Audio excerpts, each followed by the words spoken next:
see her in the trailer, can't you? Yeah. Yeah, a little bit. Moonlight So what hair. can you tell us about her? Well, obviously she's my daughter. You guys know that. And she's part alien. We can say that. She's you've seen the hair color, right? Raging beautiful.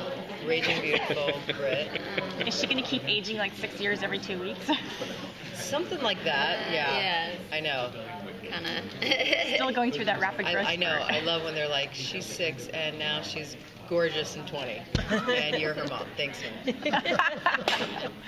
So is she going to be like a spirited daughter or rebellious, or is she kind of the quiet, introspective Well, kind? what's so great for me this year is that it's a strange position for my character to be in because she is my child, but she's an adult now. You know, she's not like a young girl. So yeah, there are definite moments where her and I go head to head, and I think also Anne is someone who is just going to relentlessly defend her because there's a lot that happens also between her and Seychelle. Yeah. I can tease that. Are they You friends can or see what enemies? Or? We're friends, yeah. And, you know, we get separated in the beginning of the season, and I end up with her. And I think Lourdes feels a sense of, you know, protecting her Yeah. because she birthed her. And, you know, both of them are coming into this new individuality together on their own little journey. So. Well, we kind of saw at the end of last season that Alexis had taken the kind of the I don't know what you call them, alien little eye Which things is why out of her. Lourdes is so loyal to her. Right. Yeah, So is she Lourdes saved kind her. of back in her right mind at this point? Mostly. I mean, This year's so fun. Yeah, Lourdes is. She's come back to her faith a lot, but in a new and kind of evolved way that has been affected by all of this. So it's maybe not the same kind of spirituality she turned to before, but one that suits the world she has been affected by, and she's very, very adamant about that this year, and it's off-putting to some people with how She's so into different. it she is. Yeah, Lourdes is probably one of the most radically different characters, wouldn't you say? Probably. Out of all of us. Yeah. How much fun is that to play? It's cool. It's always nice to come to something with a fresh perspective, especially when you know why it's changed that way, but it could have gone so many different ways, and to go that way, it's like, okay, all right, I see it. It's cool, yeah. This year's been great because we showed up, you know, we have a new showrunner, and everything that we'd all known as characters just got completely rearranged, and it was great because I think you guys know this, we get all separated. I mean, I'm off with Umpo, you're with Scarlett. I mean, we're all separate. We all, and then we all end up coming back together. And it was also interesting just to shoot it as a cast because we normally, like, I normally have all my stuff with Seychelle and Noah, and all my stuff now was with Umpo, and then it was with Scarlett. So it was great for everybody. It was the for me, I think, I don't know about you, the most different in terms For of me too, yeah. this season. Yeah. And I think it's our most exciting season, but maybe I say that every year because I just feel that way. You know what I mean? Because it's still like, it's so different, but this feels like the most elaborate. I think that's the word. Do you guys get your own badass moments at all this coming season? In different ways, like I definitely do. hers They're like, here's your 100%. stethoscope. They threw that, and they're like, here's the rifle, and that's kind of that's fun for me. That was real fun for me. I got to.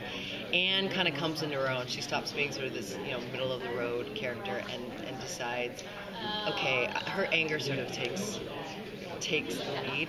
She's usually so level-headed, and this time she's a woman who, you know, you don't want to mess with because this is her baby. Now her daughter has been separated from her, and she's going to find her way back to her, and that was so much more fun to play.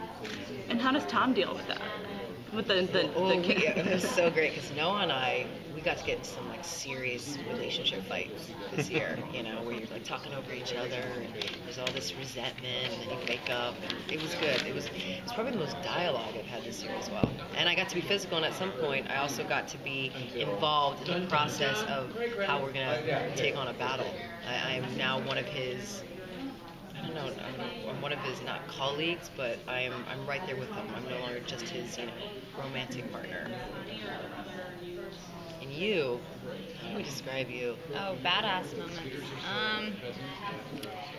Lourdes she's definitely making her voice heard this year in terms of her faith. I mean, she used to do that, in like a subdued kind of, maybe a little more humble way.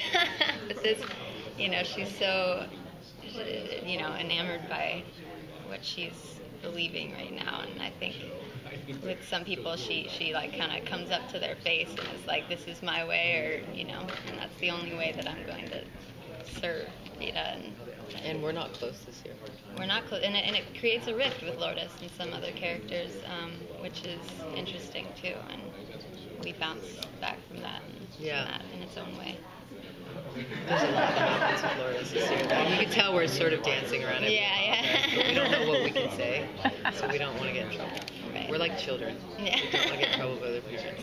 Well, the second mass was always kind of nomadic, and then they tried to settle down in Charleston. So where are they now in their journey and the fight with the Ashvini? Well, so in the beginning of the season, we're about to approach Charleston, and all of a sudden we get separated, and now you've seen, we get ambushed, and you see Noah and Will are somewhere. I am now on the road. I'm looking for my daughter. They actually... We're in like a haven of an old Chinatown. Sanctuary. It's super cool set, yeah. They are in this really ethereal world that you can't tell what is real and what's fantasy. Maxim is in... I think we can tease this guy. Yeah, we can. This is our first. No, it's a. Okay, he's in like this. A reform military school for children. It's very. Holocaust. Yeah. And then who else? Doug Jones. The Spinney is still part of our. The Volm. Yeah, the Volm. The Volm are on their own, but they're still working with us. And Drew is off on his own as well. He's in the camp. And Maggie's with you guys. Yeah. Where's Pope? With Tom, right? Yes, Pope was with Tom. Yeah. See, we didn't shoot any of it together. Yeah. He's with Tom. He's with Tom. But Tom's alone for a while. Okay. And then he and Drew get reunited, and then they get reunited back with. Wow. So everybody just went to the Four Winds a little bit. Yeah. Yeah. And then they slowly, gradually brought us back together. Okay, so it's a big journey. Can you just talk about in general about being here at WonderCon and what it means to kind of engage with fans and other conventions that you've done? You can tell we're a little, yeah. I wanted to know about this too. Ever since I met him at my first expo, MCM Expo in London, and I don't know, I think it's really fun to just kind of like celebrate what we've done, after it's all said and done, and to meet people who are actually super into it and who have theories about things and who are just people you've never thought about before, and the amount of passion that people have for just stories here is really cool. Yeah.